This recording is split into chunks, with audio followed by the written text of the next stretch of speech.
একসময় কলকাতার গর্ব ছিল এই ট্রাম, কিন্তু আজ প্রায় বিলুপ্তির পথে। তো আমাদের খুব ইচ্ছে ছিল যে টিকলিকে অ্যাটলিস্ট ট্রাম সার্ভিসটা বন্ধ হয়ে যাওয়ার আগেই ট্রামে চড়াবো, যাতে ওর স্মৃতিতে এই ট্রামে চড়ার অভিজ্ঞতাটুকু ধরে রাখতে পারে। তো সেই জন্যই ওকে নিয়ে চলে এসেছি। দেখো ট্রাম ডিপোতে ট্রামে উঠেও পড়েছি, এখনও ছাড়িনি।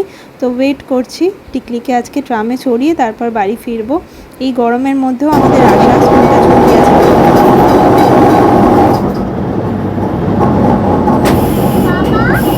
ওই যে বাবা যাচ্ছে।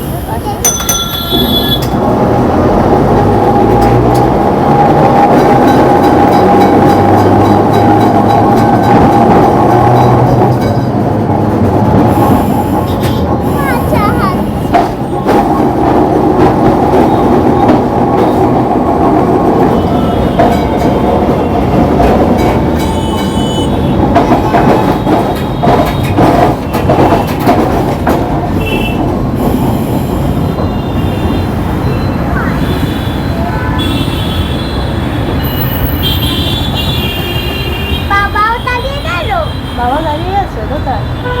সামনে মনে হয়।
সিগনালে দাঁড়াতে হবে না, ট্রাম গাড়ি, ট্রেন তো নয়, ট্রাম।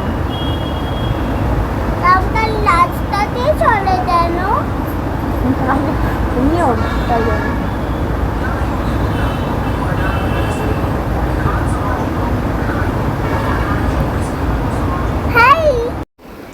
এই প্রচণ্ড গরমে মানে পুরো ঘেমে একদম ভিজে গেছে টিকলি। আর আমাদেরও একই অবস্থা। শুভ তো বাইক নিয়ে এসেছিলো, ও যার জন্য ট্রামে ওঠেনি, ও পাশে পাশে বাইক নিয়ে চলছে। তো আমরা পার্ক সার্কাস অবধি গিয়ে ওখানে নেমে যাব, তারপর একেবারে বাড়ি চলে যাব। কিন্তু আশাটা সার্থক হয়েছে। এর আগেও দুদিন এসেছিলাম জানো তো, ট্রাম বন্ধ ছিল বা একদিন ছিল যে কখন ছাড়বে কোনো ঠিক ছিল না, তার জন্য টিকলিকে আর চড়ানো হয়নি। তো আজকে ফাইনালি কাজটা হলো। আর এরপর স্কুল খুলে গেলে তো আসা সম্ভব না, রবিবার করে এখান থেকে ট্রাম ছাড়ে না, কারণ আমরা একদিন এসেছিলাম, বলেছিল রবিবার বন্ধ।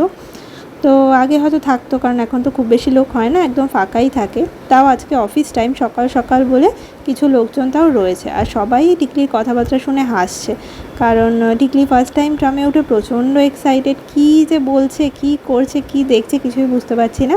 তো খুব হাসছে, খুব মজা পাচ্ছে। এটাই তো সার্থকতা, তাই না বলো? আমরা বাবা মা হিসাবে চাইবো যে আমাদের সন্তান সব রকমের মানে অভিজ্ঞতা সঞ্চয় করুক জীবনে, তবেই তো সেগুলো ওর বড় হয়ে কাজে লাগবে। সব অভিজ্ঞতাই কিন্তু, সব নলেজই কিন্তু কখনো না কখনো আমাদের জীবনে চলার পথে কাজে লাগে। আমরা হয়তো ছোটোবেলায় সেটা বুঝতে পারি না, বড় হয়ে বুঝি। তার জন্যই ওকে ট্রামে চড়ানো। বড় হয়ে বলবো যে দেখো, সময়ের সাথে সাথে নিজেকে আপডেট করতে না পারলে, পরিবর্তন করতে না পারলে, আস্তে আস্তে সময়ের সাথে সাথে চলতে না পারলে আস্তে আস্তে কেমনভাবে বিলুপ্তির পথে এগিয়ে যেতে হয়। ট্রাম হচ্ছে তার নিদর্শন, তাই না? এই যে আমাদের গতির মানে এখন যে গতির সাথে তাল মিলিয়ে আমরা চলছি, সেই গতির সাথে ট্রাম আর চলতে পারলো না।